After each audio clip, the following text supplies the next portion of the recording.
crosses the line. Who decides what is offensive? Hook, 0 to 8 seconds. One painting can be celebrated as genius in a museum, and labeled offensive on the internet.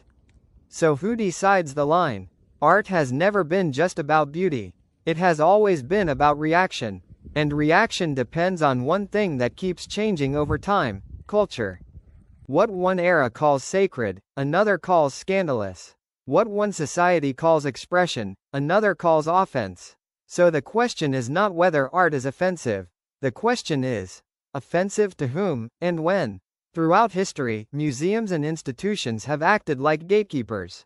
They decide what enters the world of art, and what stays outside it. A painting can be framed, labeled, and elevated into cultural value.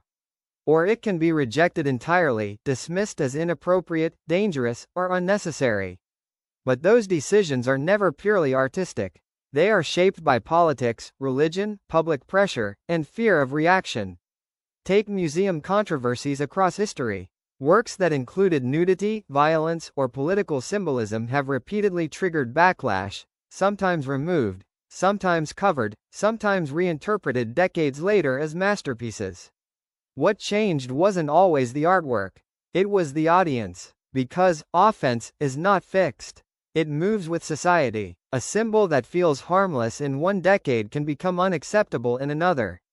A body that was once celebrated in sculpture can become restricted in digital platforms. A political image that was once ignored can suddenly become explosive when context shifts. Art doesn't move, culture does. And now, censorship is no longer just in museums. It exists in algorithms. On social media platforms, visibility itself is controlled by rules that are not always visible to the artist. An image doesn't need to be officially banned to disappear. It only needs to be flagged, reduced in reach, or quietly suppressed. This creates a new kind of gatekeeping, not curated by curators, but by systems. And this raises a deeper question. When art is removed or restricted, who is protecting the public, and who is limiting expression? Is censorship about safety, or is it about control over what people are allowed to feel? Because offense is not just about content.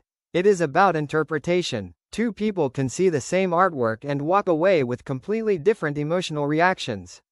One sees truth, another sees violation. One sees history, another sees disrespect. And neither reaction is fully wrong. So when art crosses the line, what line are we talking about? A moral line? A cultural line? A political line? Or just a temporary agreement that society made, and later changed its mind about? Maybe the real issue is this: art doesn't cross fixed lines. It crosses moving ones, and the people deciding those lines are always shifting too. So the question isn't just, what is offensive? It becomes, who has the power to define it, right now?